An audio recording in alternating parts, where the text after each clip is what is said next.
अभी नेक्स्ट जो हमारे पास एप्लीकेशन आ रही है, कई बच्चे इस एप्लीकेशन को देख के ही घबरा जाते हैं कि यार ये एप्लीकेशन बड़ी मुश्किल है, ये है वो है, लेकिन इंतहाई आसान एप्लीकेशन है। लेकिन शर्त क्या है कि वही जो 2 पॉइंट्स मैंने आपको बताए थे एप्लीकेशन के लिए, वो याद रखने हैं। और वो 2 पॉइंट्स कौन कौन से थे हमारे पास कि एक तो क्लोज सरफेस होनी चाहिए गॉसेस लॉ अप्लाई करने के लिए, और दूसरा charge should be inside the surface होना चाहिए, आउटसाइड नहीं होना चाहिए। तो यहाँ पर हमारे पास क्या है कि टॉपिक है electric field due to infinite sheet of charge.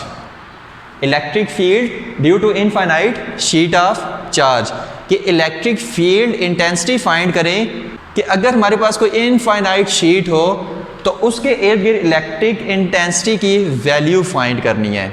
ठीक है, अच्छा फ़र्ज़ करें कि ये हमारे पास कोई भी शीट है, ये कोई भी शीट है और इस पूरी पे हमने क्या कर दिया, पॉजिटिव चार्ज स्प्रिंकल कर दिया है। ठीक है, ये कोई शीट है और इस पूरी पे हमने पॉजिटिव चार्ज स्प्रिंकल कर दिया है। अब वो कहता है कि कोई भी पॉइंट P है, ठीक है, कोई भी पॉइंट P है, हमने क्या किया कि यहाँ पर कोई भी पॉइंट P ले लिया। इस पॉइंट P पर इस इनफाइनाइट शीट की वजह से जो इलेक्ट्रिक फील्ड इंटेंसिटी है वो हमने फाइंड करनी है, यानी इस शीट की वजह से इस पॉइंट P पर इलेक्ट्रिक फील्ड इंटेंसिटी फाइंड करनी है। अब वो कैसे फाइंड करते हैं वो चीज़ देखनी है।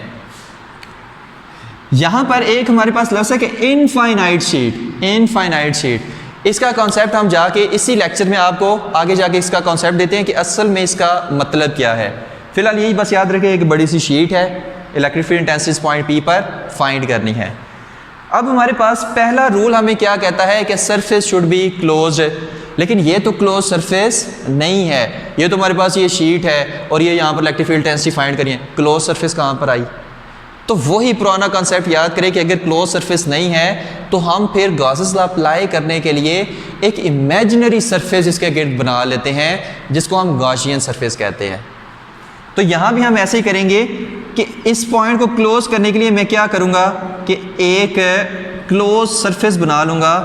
किस शक्ल में, एक सिलेंडर की शक्ल में, एक सिलेंडर की शक्ल में मैंने क्या की, एक क्लोज सरफेस बना ली। अब ये सिलेंडर की शक्ल में हमने क्लोज सरफेस किस तरह से बनाई है वो चीज़ देखनी है।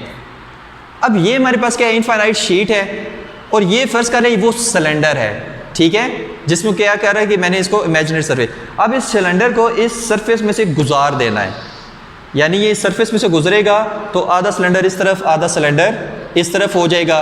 तो इस सिलेंडर के अंदर जो चार्ज होगा उसकी वजह से जो इलेक्ट्रिक फील्ड इंटेंसिटी है वो हमने क्या करनी है, इस पॉइंट P पर फाइंड करनी है। यानी कि यहाँ पर अगर हम बनाएं तो यहाँ पर ये किस तरह से बन रहा है, क्रॉस सेक्शनल एरिया कुछ इस तरह से, यानी कि क्या किया, ये शीट है उसके अंदर से सिलेंडर पास हुआ है और उस सिलेंडर के अंदर क्या है, ये वाला चार्ज मौजूद है और ये चार्ज क्या है, उस सिलेंडर से बाहर है और उसी सिलेंडर के अंदर एक पॉइंट P है जहाँ पर हमने इलेक्ट्रिक फील्ड इंटेंसिटी की वैल्यू फाइंड करनी है।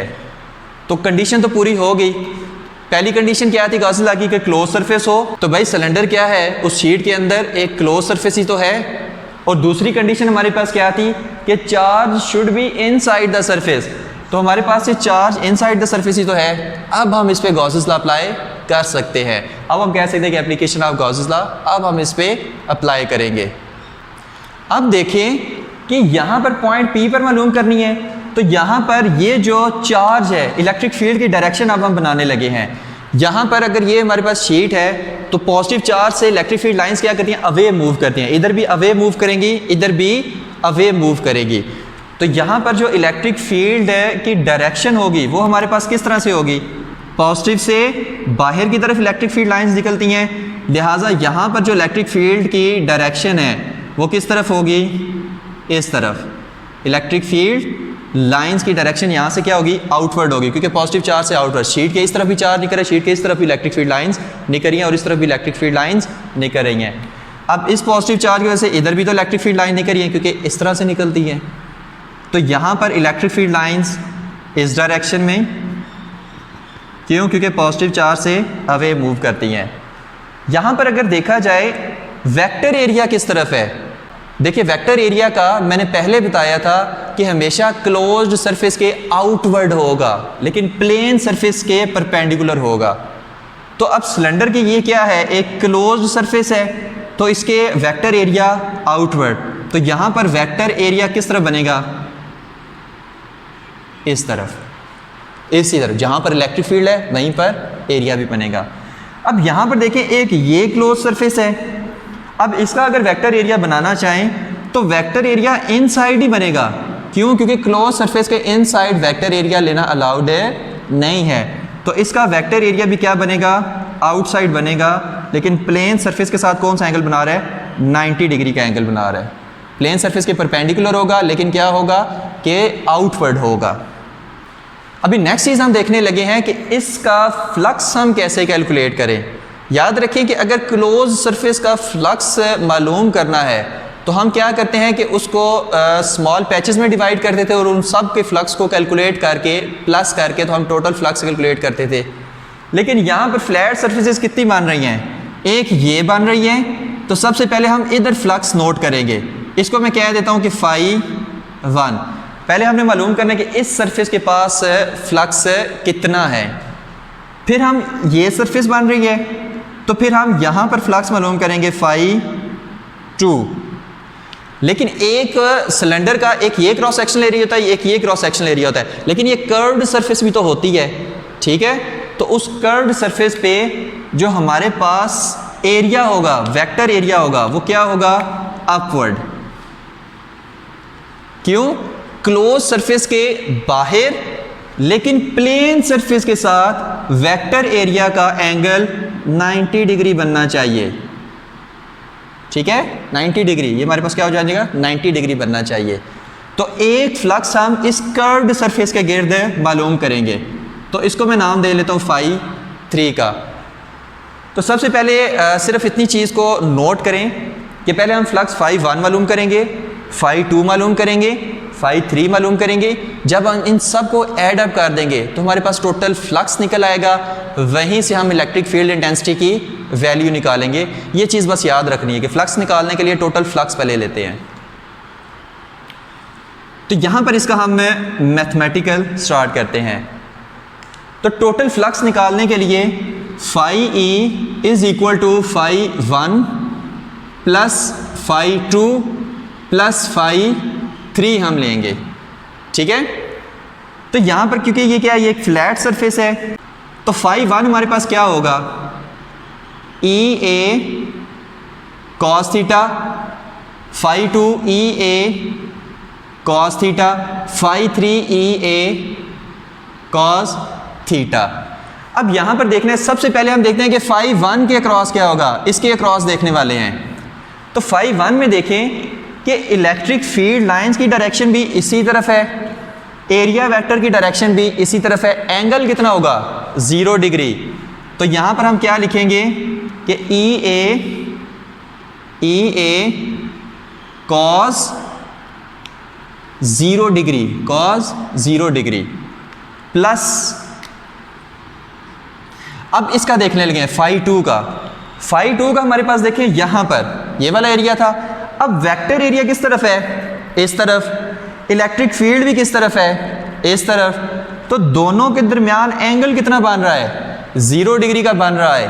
तो यहां भी हम फिर क्या करेंगे कि φ2 के EA cos थीटा के लिए EA cos और यहां पर भी 0 डिग्री प्लस, अब φ3 का निकालने लगे हैं कि φ3 का कि ये जो कर्व्ड सरफेस है, कर्व्ड सरफेस के पास हमारे पास इलेक्ट्रिक फ्लक्स कितना होगा।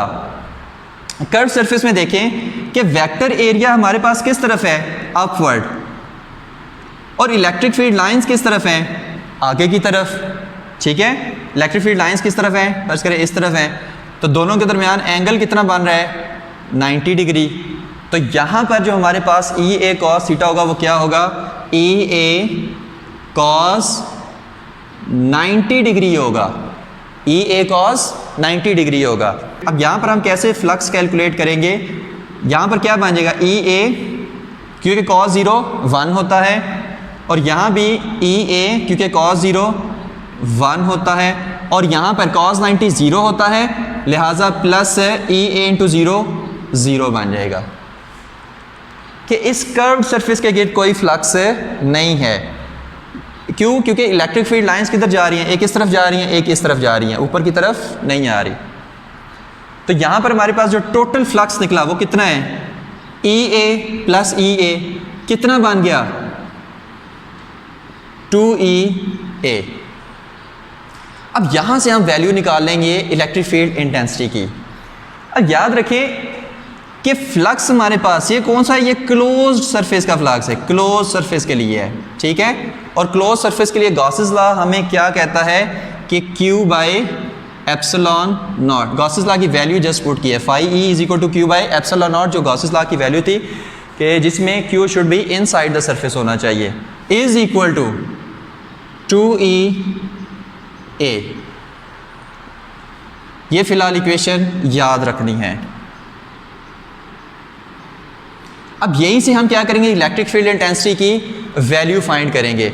उसके लिए एक इंपॉर्टेंट कॉन्सेप्ट बताने लगे हैं, नेक्स्ट 2 एप्लीकेशन में भी यूज़ होगा, तो कोशिश करें कि ध्यान रखें और उसको लाजमी समझें आप।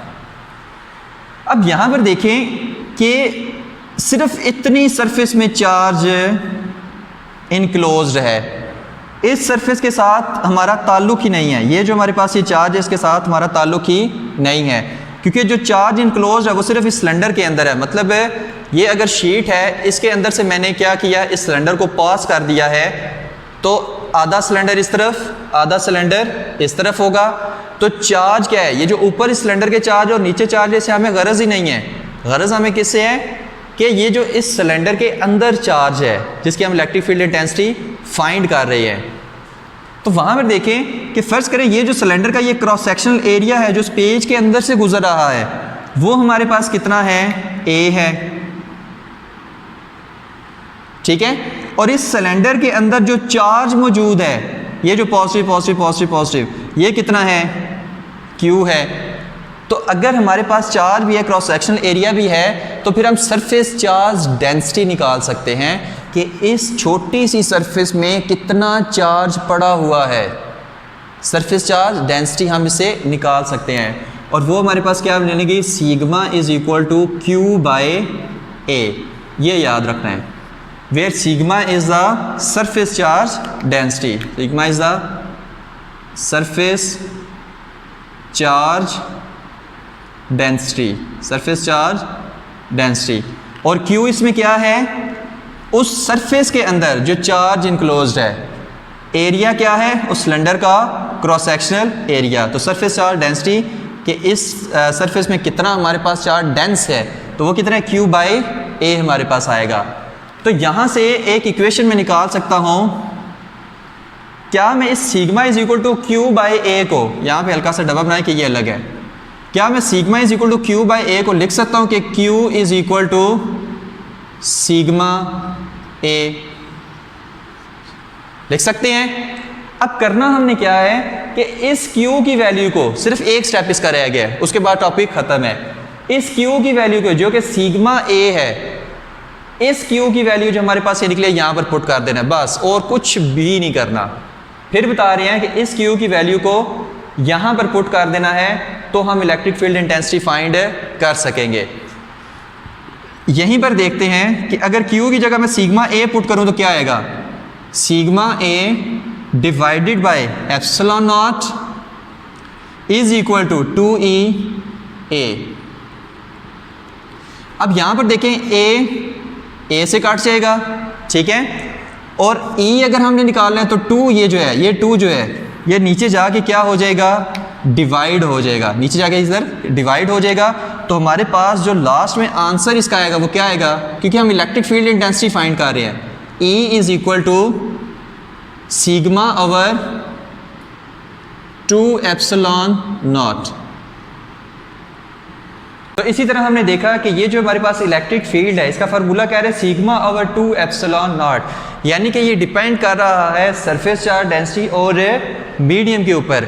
लेकिन चूंकि इलेक्ट्रिक फील्ड हमारे पास एक वेक्टर क्वांटिटी है, तो यहाँ पर एक R यूनिट वेक्टर भी आएगा जो कि डायरेक्शन को शो करेगा कि इलेक्ट्रिक फील्ड इंटेंसिटी की डायरेक्शन किस तरफ है।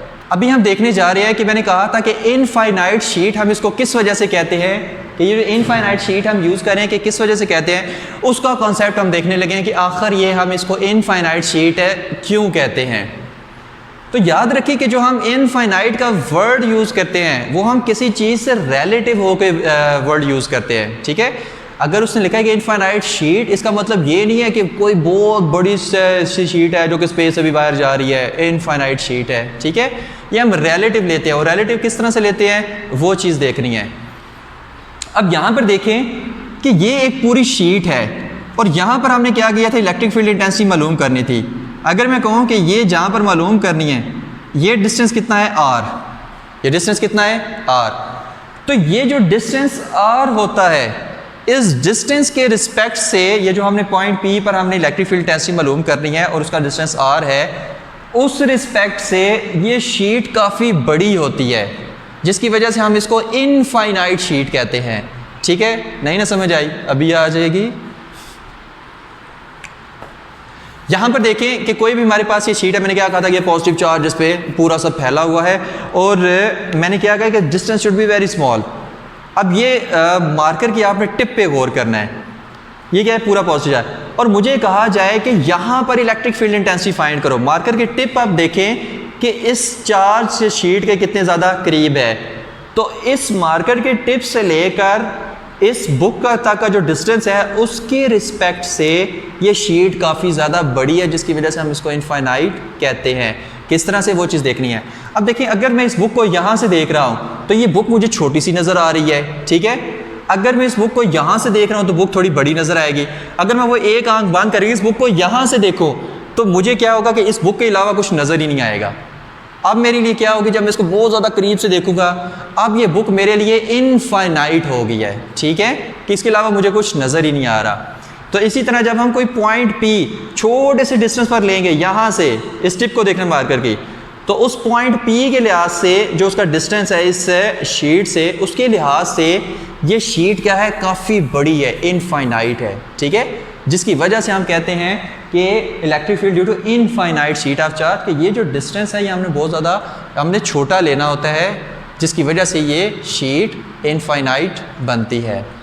तो ये था हमारा आज का lecture, electric field due to infinite sheet of charge, कि जिसमें हमने लास्ट में फार्मूला निकाला है E is equal to sigma over 2 epsilon not, कि इलेक्ट्रिक फील्ड इंटेंसिटी में डिपेंड कर रही है एक सरफेस चार्ज डेंसिटी पे और एक मीडियम पे कि कहाँ पर चार्ज पड़ा हुआ है। तो होप सो कि आपको पसंद आया होगा ये लेक्चर। अगर इस लेक्चर में कोई भी चीज़ समझ नहीं आई या कोई भी सजेशंस हैं तो आप कमेंट बार में मुझे बता सकते हैं। तो आज तक के लिए इतना ही, थैंक यू वेरी मच।